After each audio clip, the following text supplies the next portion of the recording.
Okay, let's talk about, you said Web 3.0, and maybe we define it really quickly, because a lot of people in your ecosystem think about Web 1.0, 2.0, 3.0. And again, you just said it, we're not a DeFi company, we're a Web 3.0 company, which means you're thinking bigger. How do you explain that Web 1, 2, and 3 to people, like your mom?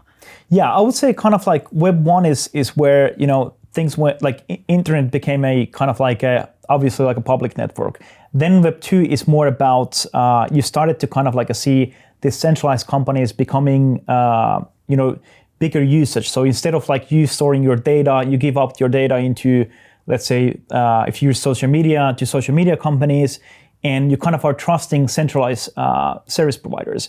And Web 3 is more about how you can actually keep your data, keep your keys, keep your finances, and decide like what do you share, and also like how you transact. Because for example, it's not about software, it's also about services. For example, if you go to a bank and you deposit funds, it's pretty much like being in a some sort of like a Web 1.2 realm where you are like actually trusting someone. But Web 3 is about where you don't need to trust a centralized party. You actually control your keys. If you control your keys, you control your Bitcoin, your Ethereum, your deposits into the Aave protocol or some other DeFi protocol. You might control your social graph network because you have the keys.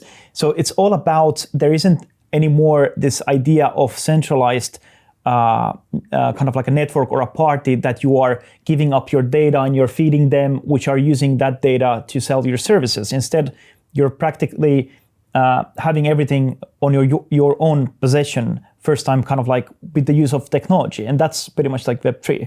It's a long explanation, but maybe because there's just so many things happening at the same time. It's a really important concept, and I don't think it's one as humans that we're even used to. I had Sandeep, the COO of Polygon, and he said, Brian, this isn't technology, it's a paradigm shift. Yeah. He said a couple hundred years ago, maybe in Finland, or maybe here in the UK, we had kings that told us what to do, and queens, and we were like, okay, now we have governments, then we have banks, and now we have, Facebook and Google. But at the end of the day, we don't really own our money because the bank has custody of it. The government kind of tells us what to do.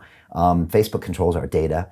I broadcast on YouTube, but I found out last year that they might stop me at some point. Exactly. So you need basically some sort of decentralized social media where you can broadcast like in a way where you can decide like what the audience basically can see. So it's all about decentralization, where actually, and part of the decentralization isn't even like the censorship resistance, but that it's actually not anymore centralized kind of like entities deciding things, but communities deciding instead. So for example, the Aave protocol example where not Aave, not any centralized party is controlling the protocol. Instead, there's a community that decides like what kind of assets could be listed in the future into the protocol that you can borrow against, what stablecoins could be added there, how the protocol could be upgraded and changed. It goes from the idea of like, hey, let's trust Google, Facebook, JPM, or SHBC into something like, hey, let's decide as a community how we will build in the future. And the interesting part here is that there's always a minority in the community, and you never want to kind of like, you have to take the ideas of the minority as well, because there's always a risk in an open source system where if you don't have a wide consensus, they can always fork your code and create a spin-off community. Right. And that actually creates this competition and constant mindfulness that you need to ensure that everyone is kind of like working towards the same direction, and you can't be, you have to be very altruistic when you govern these protocols.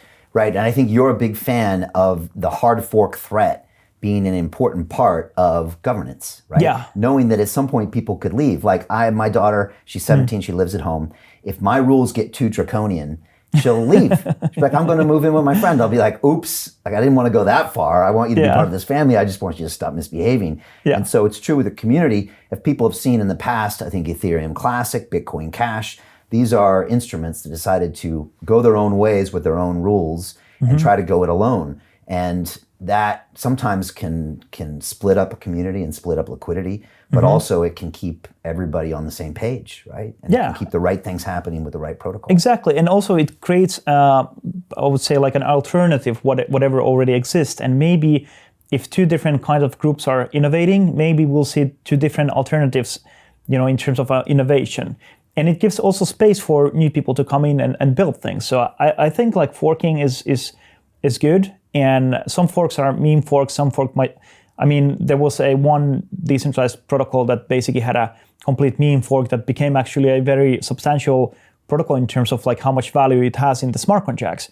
But it's always like a good to have this thread, that if you become like a dictator in the protocol as a larger stakeholder, there's always a risk that the minority can just fork it and create something better, and they have chances to thrive, especially because they can create incentives in a cryptographic way. So I think blockchain is not only about decentralization, but decentralization plus incentives, because we had, distributed models, peer-to-peer system, file sharing, whatnot, but they never were beyond like this barter economy where you share a song and basically I share a song and we exchange. Napster. Exactly. There was no way to quantify value or transfer value. Exactly. And now you first time ever, you have like crypto economics, you have incentives, you can organize decentralized fashion as an organization, vote on things, and everything is based on this smart contract based software. So that makes a big difference now and why it's a big movement at the end of the day.